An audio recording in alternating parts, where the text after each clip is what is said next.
The first time we heard about the Great Lisbon Earthquake of 1755 was when we were in Galway, Ireland.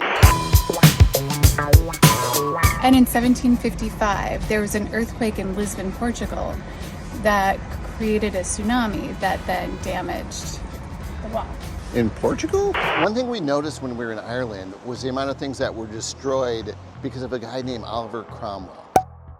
He's the most hated man in all of Ireland. Rightfully so. Now that we're in Portugal, we are always hearing about what still stands and what no longer remains in relation to the Great Lisbon Earthquake. It seems like it's still having an influence over life in Portugal today.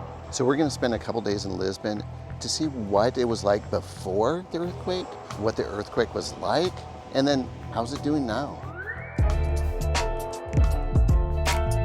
We need to say a huge thank you to Chris Evans, one of our viewers. He mentioned the My Story Hotel in Rasio as being an amazing boutique hotel. So far, I totally agree. We booked this room, one, because he mentioned it, and two, because at the time that he mentioned it, we were researching where we should stay and what we should do as we explore Lisbon as it relates to the Great Lisbon Earthquake of 1755. This place has a historical connection to it. We'll be sure to share those details later. But first, you've got to check out this room. It's amazing. Isn't this such a cool vibe? Honey, we need to come here and drink our port wine at the end of the evening. Do you think they did that when the earthquake hit? Maybe. It looks like a mirror, but that's a TV. Oh, there. Oh, look at Oh, that. I was too. Do it again. Whoa! Oh, this isn't just a guitar. It's closet space. Hey, is that one of those Fado guitars? Oh, I bet that it is, but I don't know the answer. But I think it probably is, because check it out. Oh, yeah. Look at how huge this bed is. It's like I could do cartwheels. Cartwheels on a bed, huh? But then I don't think you've looked at this, Chris. We're gonna have to drink our bikas right here. Oh, well, wow. checking out that. What a view. That's pretty cool. Way to go, Chris. Oh, but also I like that we have the nice robes and slippers. And I happen to be a huge fan of rituals. So I'm happy that there's the ritual stuff. Very nice. And how nice is that? Looks like a good shower. So I think the suggestion was good. I very much appreciate the suggestion. Good job, Chris. We are at Pimenta Palace to see what Lisbon looked like before the earthquake of 1755. Before the big earthquake, Lisbon was a prosperous, sophisticated city with about 275,000 people living in it. Portugal was a maritime superpower.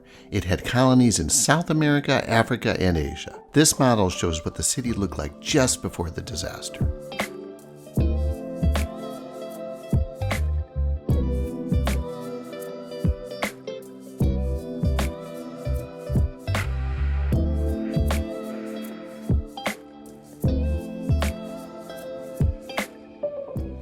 It was a beautiful model. They probably started building that back in 1755. They did not. Just so they could get it done. Actual year right here. Super impressive. That is something to go and see. Not just for that model. Oh, there yeah. are Roman ruins to see and all kinds of great Yeah. things about Lisbon to learn within Pimenta Palace. Yeah. So thumb up a bump on that. Oh, definitely. Now we have to go experience the earthquake. What? How are you going to make that happen? You got a direct line to Mother Nature? I know some people. Quake opened in April 2022. Supposedly, we're about to relive history. You ready for this? I'm ready. We're going to have an advantage. We know what's coming. We know there's going to be an earthquake. Unlike in 1755, they did not. No. It won't even be a real earthquake.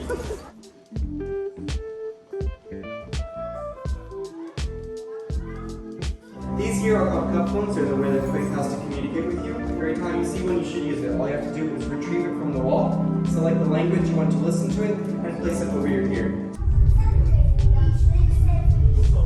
Camera tricks. That wasn't really an earthquake.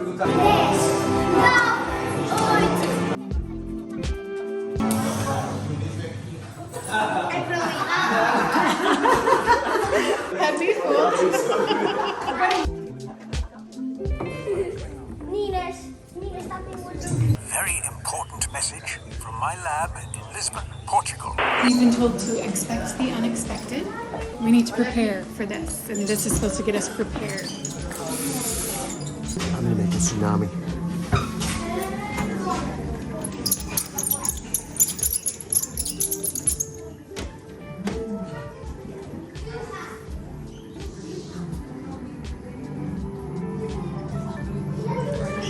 I'm not proud of that. Your turn, hon. Okay, so I crank it like this. Just crank it.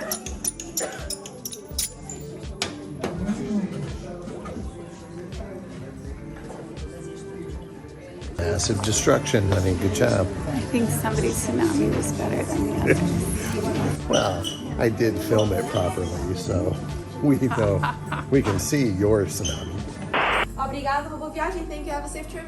This is our first time in a time machine. Pretty exciting.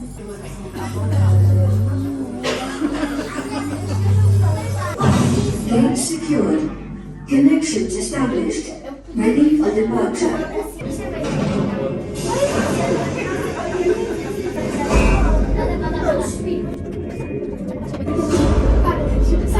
COVID-19 can be.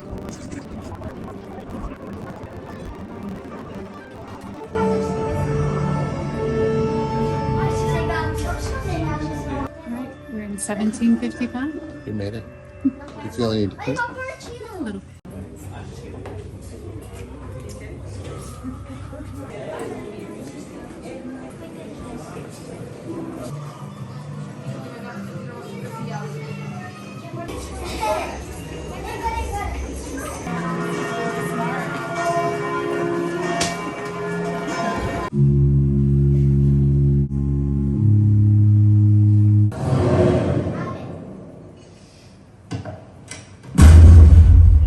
Forum soddisfatto del angelo et collaborant fidendes.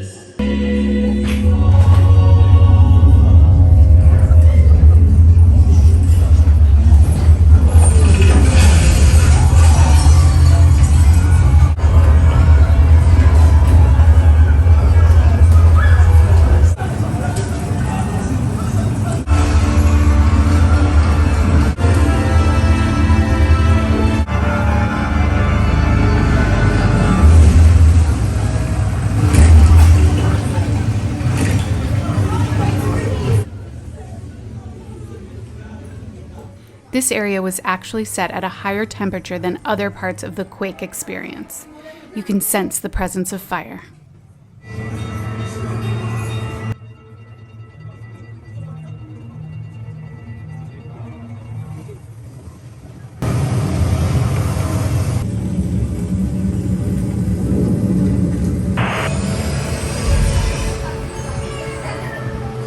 Good news. We did survive the 1755 earthquake. That was quite the experience. I've never lived through an earthquake. I've never even experienced one, I don't think. Well, we did in have. Iceland, and then we did, technically an earthquake did happen while we were in Albufeira. Okay, but the fact that we've never experienced something where we knew we were experiencing an earthquake, Right. like they must have known when it happened in 1755. This immersive experience, it was cool. It was it was a lot of fun. Really, it was. And we learned a lot. The scene where we sat there and we're in the church, that was probably the most significant thing that happened. I think so. I loved the fact that the church bells were ringing and you're called to church and then you're sitting in the pews, so it made it very much like it would have been on that day, because the Great Lisbon Earthquake happened on All Saints' Day. It brought it home to me where it's like, ooh, that would have been freaky. And then how they did it where there's a rumble and they were like, just settle down, let's just keep going. Yeah. Whereas some people, if they would have just left, it probably would have been better. Would you say that's a thumb up Oh, above? absolutely. I think it was a very enriching and awesome experience. We're standing outside of Carmo Convent, where on November 1st, 1755, the Great Lisbon Earthquake happened. Now, what's important about it being November 1st is that it was All Saints' Day. If you're not Catholic, you might not know that on All Saints' Day, everyone goes to church, lights a candle in honor of the dead. So there are tons of candles lit within this church, right? and there are tons of people inside of this church when the earthquake happens. So the entire roof falls in. It's been left up in ruins for, well, since 1755 as a reminder of the earthquake. Now, because it was All Saints' Day and because all of those candles were lit, fires started. There are tons of Catholic churches inside of Lisbon. So when roofs fell in, when things were damaged, huge fires started because a lot of wood is inside of the churches. That falls on all of the candles, kills a bunch of parishioners, and starts a bunch of fires. Talk about a series of unfortunate events. And we kind of experienced some unfortunate events of it being Labor Day and it's closed. But probably not that unfortunate compared to what they went through. Probably? Are you kidding me? Really? It's no laughing matter, but I was trying to relate somehow. Kind of a fail.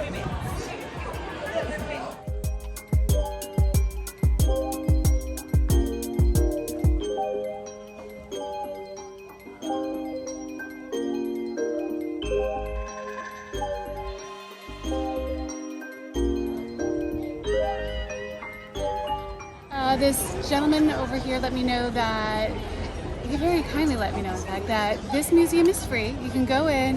On the second level, you can get a view of inside of the church. So we might want to go check that out. It's free. Okay. And we can go at least look at it. Yeah, let's do it then. Okay.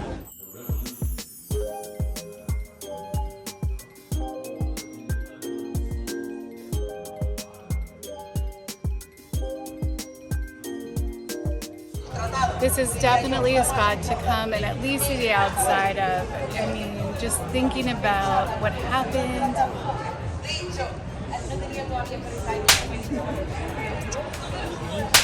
So the next spot we're going is another church that actually didn't get damaged in the earthquake. But check out how close it is to this church.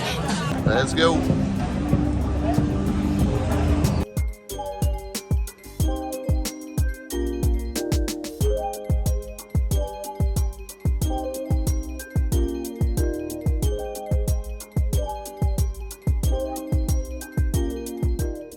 Just like that, after 4 minutes of walking, we've arrived at a place that sustained 0 damage.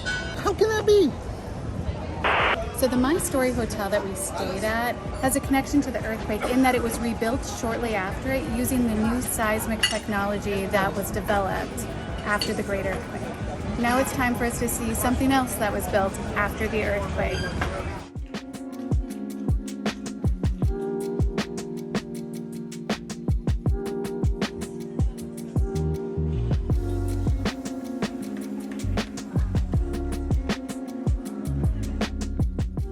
Arco da Rua Augusta was built to commemorate the city's reconstruction after the 1755 earthquake. Construction began on the Arc shortly after the quake and was completed in 1875. At the top, there's an allegorical group that shows glory rewarding valor and genius.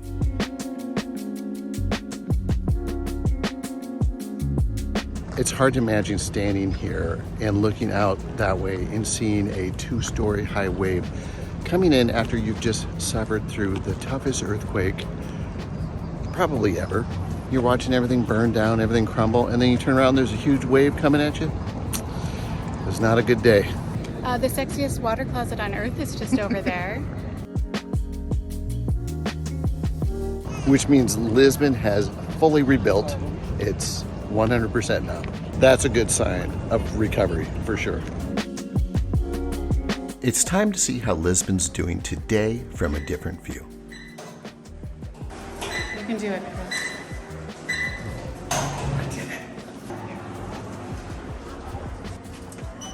How excited are you that we got the elevator to ourselves? That is mighty nice, I've got to say. Peace in an elevator. Relaxing while it's going up.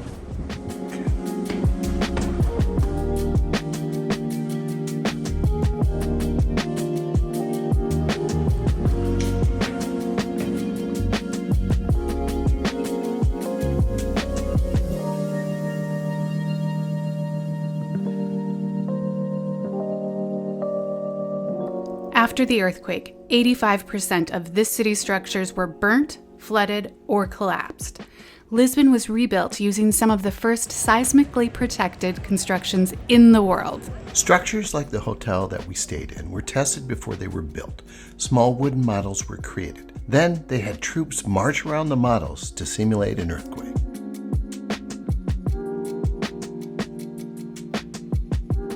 This is one of my favorite rooftop experiences.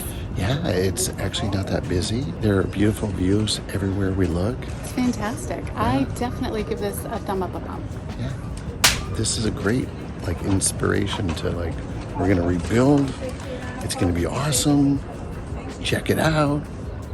Do you agree? I would agree with this.